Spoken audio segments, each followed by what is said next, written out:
Certo, eu sou o reverendo Bill McDonald e comecei minha vida em São Francisco, Califórnia. Em 1954, fiquei muito doente, gravemente doente. Eu estava indo para a escola em Sunnyvale, Califórnia, e continuava indo para a aula mesmo doente. Minha professora me viu e achou que eu parecia muito mal. Quero dizer, eu estava com uma aparência terrível, porque estava tendo todos os tipos de problemas com meus rins, pulmões e tudo mais. Então, ela me mandou para a enfermeira da escola, que me mandou para casa e disse: AOS meus pais para levarem esse garoto para ser examinado. Cheguei em casa e ninguém fez nada. Fiquei deitado na cama por mais uma semana ou duas e fui ficando mais fraco até que minha tia visitou e disse para minha mãe: leve este garoto ao médico, ele parece terrível! Os médicos vieram me visitar e basicamente uma hora depois fui levado para o hospital do condado de San José, que na época era assim que era chamado. Não sei como é chamado agora. Entramos lá. Deram uma olhada em mim e imediatamente me prenderam em uma maca. Me afastaram dos meus pais e foi a primeira vez que fiquei longe de casa. Eu tinha quase 8 anos e meio na época. E foi a primeira vez que realmente estive longe, nunca tinha ficado fora nem por um dia ou uma noite. Fui levado e ouvi eles dizerem AOS meus pais que não parecia bom. Parecia que eles tinham procurado ajuda tarde demais. Disseram as seguintes palavras: não temos certeza se ele vai sobreviver a um dia ou dois, então estejam preparados. Ao contrário dos dias de hoje, onde os pais geralmente ficam por perto em um hospital, eles me levaram para passear por um corredor, olhando para o teto com as luzes. Estava preso e meus pais se foram, e ali estava eu com 8 anos e meio totalmente sozinho. Eles me levaram para uma ala de isolamento porque eu tinha esclerose múltipla, pneumonia, uma doença renal e vários outros problemas. Todos relacionados inicialmente à esclerose múltipla e à progressão da doença por todo o corpo. Encontrei-me muito fraco naquela por isso várias vezes, mas na primeira noite eles drenaram, e quando terminaram, eram cerca de 9 horas da noite. Então eles me colocaram neste quarto e foi isso. Foi como: ok, garoto, terminamos com você, nos vemos amanhã. Ninguém me colocou na cama, ninguém segurou minha mão, ninguém perguntou como eu me sentia, se eu estava bem ou solitário. Ninguém! Eles apenas me deixaram sozinho naquele quarto. Apagaram as luzes, total escuridão. Enquanto eu estava deitado lá, algo aconteceu. Era como um sentimento estranho. Tenho termos para isso agora, mas naquela época eu não estava certo do que era. Era como se minha mente, na época, fosse minha mente e meu espírito, você sabe, o verdadeiro eu, estivessem tentando se separar. Era como se estivessem tentando sair do meu corpo e não havia nada impedindo isso. De repente, me senti flutuando acima desse corpo infantil abaixo de mim.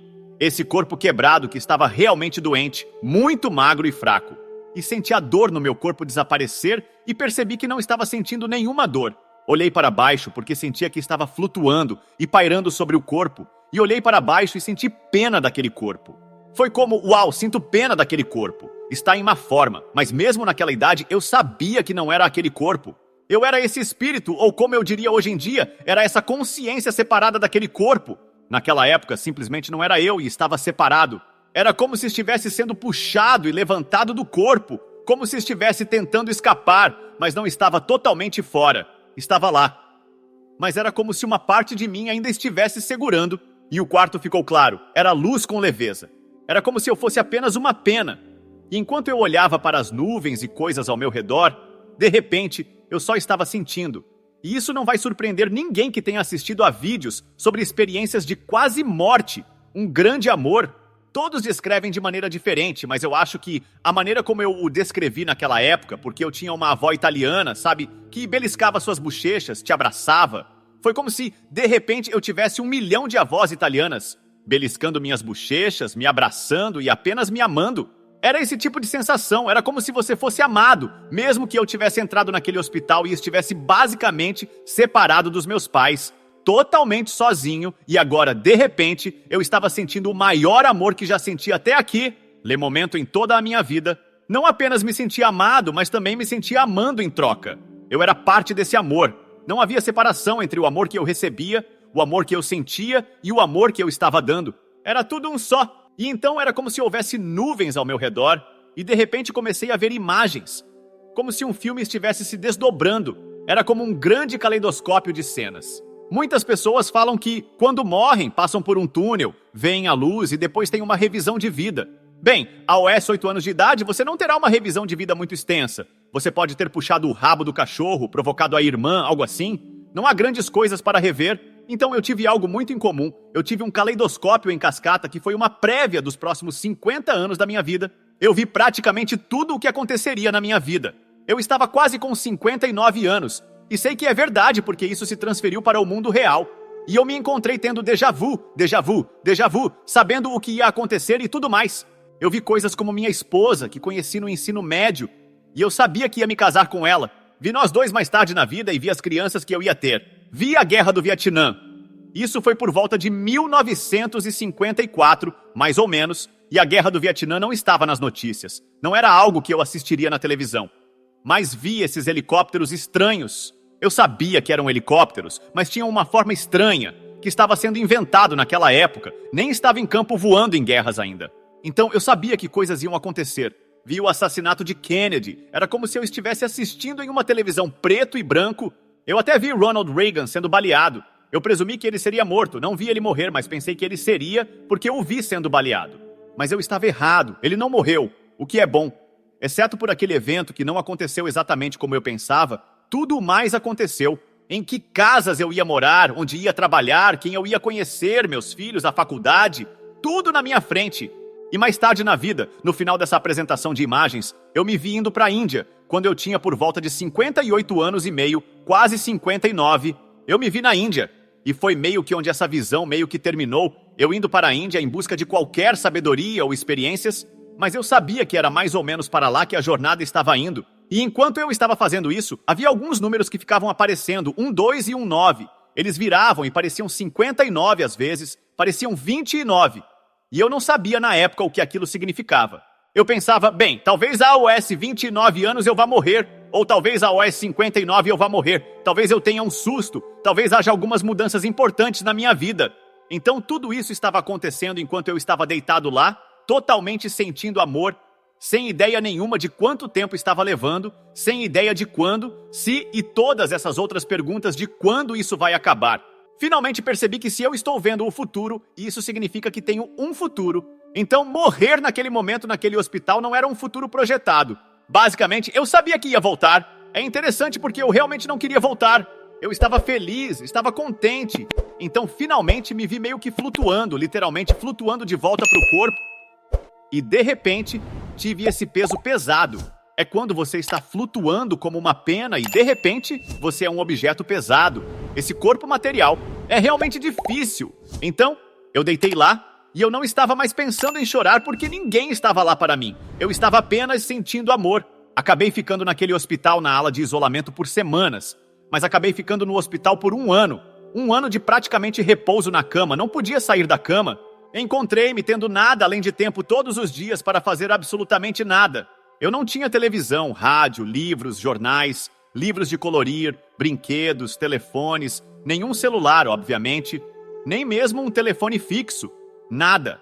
Eu tinha visitantes AOS domingos, geralmente. Minha mãe e meu padrasto viriam e eu os veria por 10, 15 minutos. E era isso. O resto do tempo eu ficaria entregue a AOS meus próprios dispositivos. Eu ficaria em um quarto sozinho. Agora, as pessoas já me ouviram contar essa história e dizem: "Uau, você está sozinho, quer dizer, isso é terrível!" E eu digo: não, foi absolutamente uma das melhores coisas que já aconteceu comigo. Porque enquanto eu estava sozinho o tempo todo, minha mente se tornou como um playground, onde eu podia explorar meus pensamentos internos, meus sentimentos internos.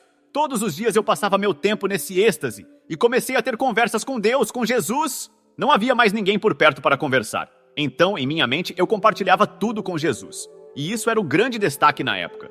Era como se eu precisasse compartilhar isso com Jesus. Ei, Jesus, aqui estou eu! Não estaria falando em voz alta, tudo isso estava dentro da minha cabeça. Então, isso continuou por 1 ano. Quando saí do hospital, aqui estão algumas das coisas que mudaram. Eu sabia que, de repente, aquela experiência que eu tive me mudou. Quando cheguei em casa, pensei sobre o futuro e pensei naqueles números que vi. Talvez eu estivesse em perigo de morrer de algo. Talvez precisasse cuidar melhor de mim, porque eu estava terrivelmente doente naquela idade e continuei o tratamento. Pelos próximos 6 ou 7 anos, tomei penicilina, remédios, voltei a AOS médicos por 6 ou 7 anos, depois daquele ano no hospital, então ainda estava bastante doente, saí do hospital e decidi me tornar vegetariano. Decidi que não iria mais consumir álcool, drogas, cafeína e nicotina. Evitei praticamente tudo isso. Pensei bem, se eu quiser ficar saudável, preciso mudar meu rumo, preciso mudar minha frequência, minha vibração, preciso cuidar de mim. porque senti que havia algo esperando por mim. Talvez algo relacionado ao 29 ou 59, e pensei que precisava mudar. Estou em casa por cerca de uma semana e estou sentado no sofá com minha mãe. De repente, ouço o que parece um coral da igreja, mas é lindo. São todas essas vozes femininas e bonitas cantando, e eu estou olhando ao redor. Não tem televisão ligada, nenhum rádio, nenhum toca-discos, nada. Minha mãe entra e pergunta se eu ouvi aquilo, e eu digo sim. Então ambos ouvimos, e caminhamos por toda a casa para tentar encontrar a fonte desse coral celestial. Essa música angelical. A vibração era tão amorosa que fomos para fora, andamos pela quadra, descemos a rua em ambas as direções e procuramos por todo lado, mas o som nunca mudou de volume. Estava sempre no mesmo nível e era penetrante. Minha coluna, minha espinha, estava vibrando.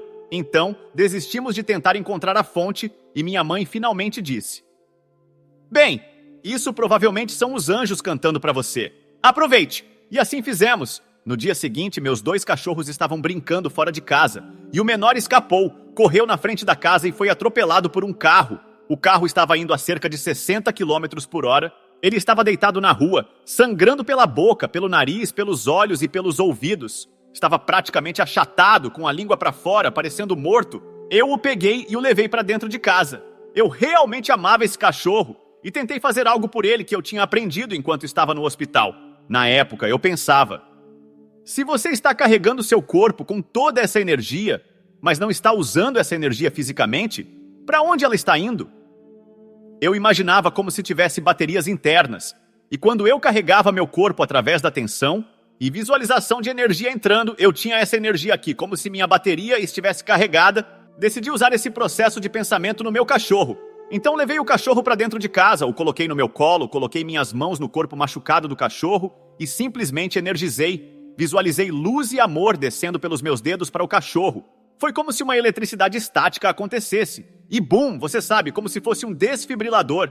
O cachorro se levantou, correu por aí e viveu o resto de sua vida até que foi finalmente morto anos depois. Então, meu tempo no hospital e minha experiência com a quase morte me ensinaram várias coisas. Em primeiro lugar, somos amados mais do que podemos imaginar. Em segundo lugar, somos guiados. Há guias do outro lado. Eu me senti guiado quando voltei para casa. Quando ouvi aquele coral angelical, parecia que estavam cuidando de mim e me protegendo. As pessoas falam sobre a pergunta fundamental: você já mudou com a experiência da morte? E eu digo sim, absolutamente.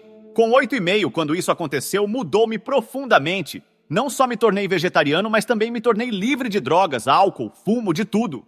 Cuidei de mim mesmo e mudei meu destino para o destino que eu antevi.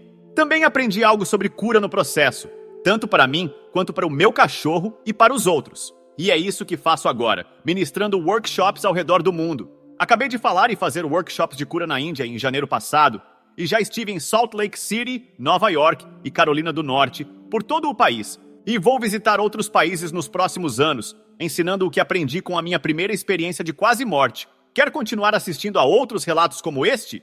Clique em um desses 2 vídeos que estão aparecendo agora na sua tela.